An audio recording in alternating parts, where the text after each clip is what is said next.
Hello student, welcome to my biology study channel. Today video based on pollen grain. Student, सबसे पहले मैं ये इस स्ट्रक्चर के थ्रू आपको अच्छे से समझाऊंगी ताकि आप एनसीईआरटी को जब रीड करें तो वो आपको इजीली समझ में आ जाए. Okay, now start it.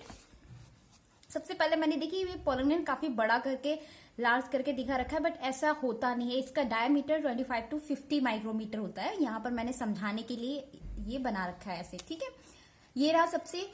इसमें क्या होता है, जो पोलन ग्रेन होता है इसमें 2 लेयर होती हैं. ओके, 2 लेयर होती हैं और जिसमें सबसे जो आउटर लेयर होती है उसको हम बोलते हैं एक्साइन. ठीक है, ये रही आउटर लेयर, ये रही.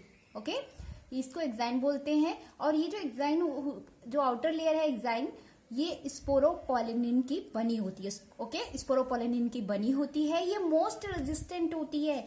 ये high temperature, okay, high temperature, strong acid और एल्काइल के अगेंस्ट भी वर्क करती है.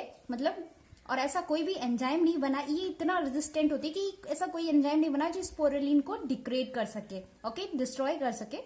देन सेकेंड जो लेयर होती है वो होती है इंटाइन. ये रही इनर लेयर, इसको बोलते हैं इंटाइन. ये बनती है सेलुलोज प्लस पैक्टिन की. ओके, सेलुलोज और पैक्टिन की बनी होती है और ये जो होती है थिन होती है. ओके स्टूडेंट, अब आप देख रहे होंगे कि कहीं कहीं पर क्या है, ये जो स्पोरोपोलिनिन है ये एब्सेंट है. ओके, और स्पोरोपोलिन एब्सेंट है. और यहाँ पर क्या है, एक एपरेटस लाइक स्ट्रक्चर दिख रही है जैसे. ओके, इनको हम बोल रहे हैं जर्म पोर. ये जर्म पोर होते हैं.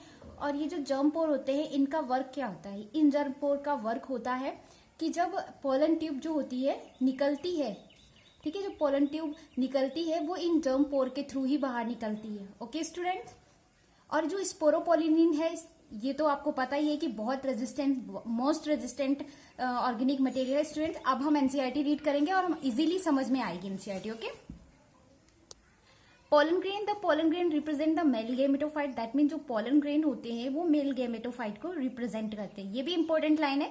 If you touch the open anther of hibiscus और any other flower you would find deposition of yellowish powdery pollen grain on your finger. अगर आप हिबिस्कस के ओपन एंथर को टच करते हैं तो आप अपने फिंगर पर येलोइश पाउडर जैसे पोलन ग्रेन को देखेंगे. Sprinkle this grain on a drop of water taken on a glass slide and observe under a microscope. That means जब ये जो पोलन ग्रेन्स होते हैं इनको आप एक कांच की स्लाइड पर उस पर वाटर की ड्रॉप डालकर जब उस पर छिड़केंगे और एक माइक्रोस्कोप से देखते हैं, you will really be amazed at the variety of architecture, size, shape, colors, designs seen on the pollen grain from different species. That means जब आप इनके आर्किटेक्चर यानी इनकी वेराइटी ऑफ आर्किटेक्चर, इनकी डिफरेंट वेराइटीज में डिफरेंट स्पीसीज में जब इनके साइज, शेप, कलर को आप इसमें देखते हैं तो आप रियली में बहुत ही ज्यादा अमेज्ड हो जाते हैं, क्योंकि इसमें डिफरेंट साइज, डिफरेंट कलर्स होते हैं. Okay, pollen grain are generally spherical measuring about 25 to 50 micrometre in diameter. Student, मैंने आपको बताया था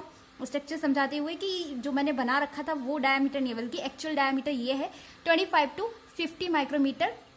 मैंने वहां पर आपको बताया था. ओके, यहाँ से क्वेश्चन बन चुका है, यहाँ पर भी फोकस्ड रहिए. It has a prominent 2 layer wall. That means यहाँ पर जो पोलन ग्रेन होता है मैंने बताया आपको कि इसमें 2 लेयर होती है. स्टूडेंट, मैंने उसमें आपको अच्छे से समझा दिया, तो मैं यहाँ स्पीडली अच्छे से आपको एक बार रिवाइज करवा रही हूँ. Okay, the hard outer layer called the exine is made of sporopollenin which is one of the most resistant organic material. Now मतलब जो आउटर लेयर होती है जिसे एक्साइन कहते हैं, ये स्पोरोपोलिन की बनी होती है. ये मोस्ट रेजिस्टेंट ऑर्गेनिक मटेरियल के नाम से जाना जाता है. Okay, it can withstand high temperature and strong acids and alkyl. that means ये जो होता है ये high temperature, strong acid और alkyl के against work कर सकता है. no enzyme that degrade sporopollen is so far now. मतलब ऐसा कोई भी एंजाइम नहीं है जिसको अभी तक नहीं पता चला है जो स्पोरोपोलिन को डिग्रेड कर सके. Pollen grain exine has prominent apparatus called jumper.